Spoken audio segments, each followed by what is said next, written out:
Hello and welcome to Passing It On. In today's episode, I would like to show you how to make tinfish samosas.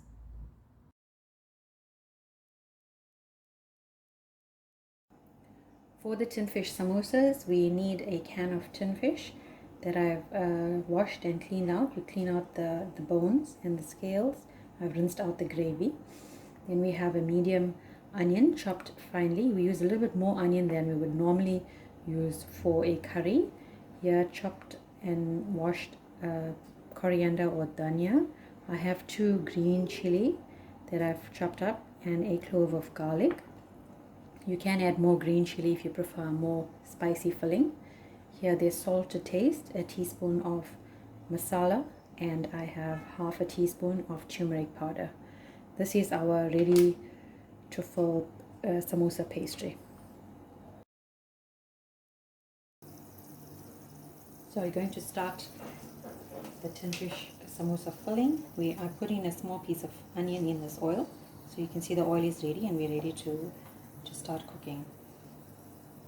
A little bit of oil. We don't want a oily samosa, so very little oil, maybe a tablespoon or so. Add the onion.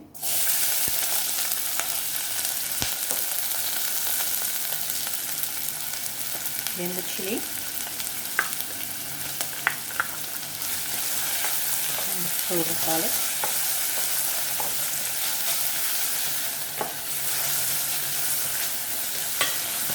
Allow that to brown a few minutes.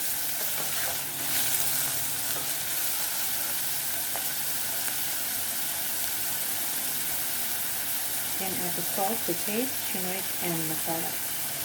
Masala is optional. I prefer adding it so it gives the curry a little bit of color.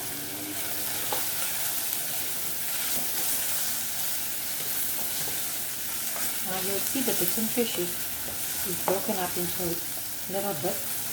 That's not a problem. When you're cleaning it, if that happens, it's fine. We're going to need small pieces, so I'm going to add that now once the onion has browned nicely.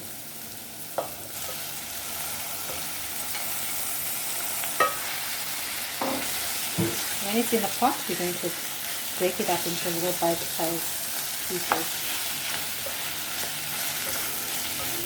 This doesn't take very long because the tinfish is already half done.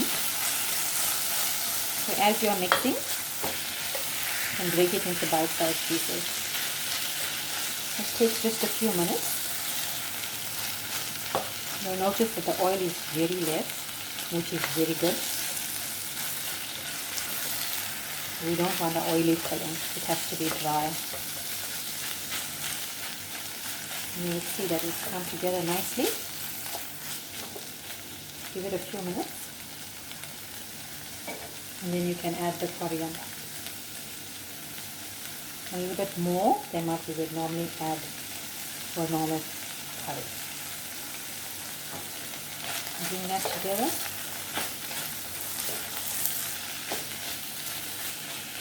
Now tinfish filling is ready. And I'm going to show you how to fill the samosas.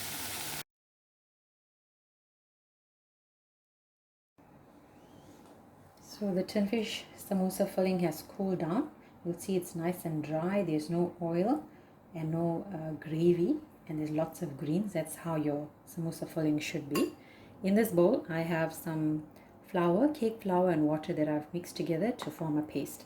So we're going to need that when we are rolling the filling into the samosa strips. So that's your strip. I'm going to start with the corner. You roll it into a triangular shape. Once, twice. You can lift it up. You have a little pocket, and that you're going to use a teaspoon of filling, maybe a teaspoon and a half, to get a good. You can place it on the board again and roll into a triangular shape. You end up with a little flap. Put a little bit of paste. It looks like glue, and you're going to stick the end together like that. Then you have a triangular shape, perfect samosa. Let's do another one. Samosa strip. triangular fold, another triangular fold, end up with a pocket. Add a teaspoonful of filling. You can add a little bit more if you want a fuller samosa. Place it on the board.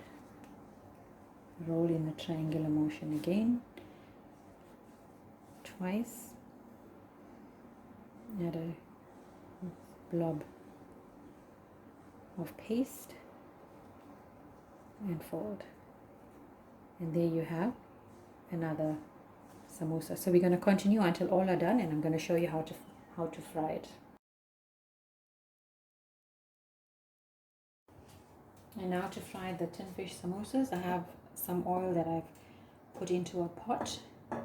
You can use a frying pan if you want. I prefer using a pot. And then we're going to lower these into the oil.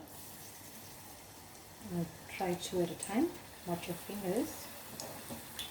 And fry this on medium heat. I have a plate with a paper towel. I'm going to drain the samosas once they're done. After about 5 minutes, your tinfish samosas have browned nicely, and we can remove it from the oil. Got a nice golden color.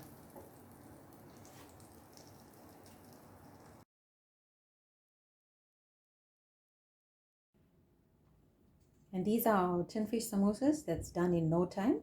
I hope you enjoy.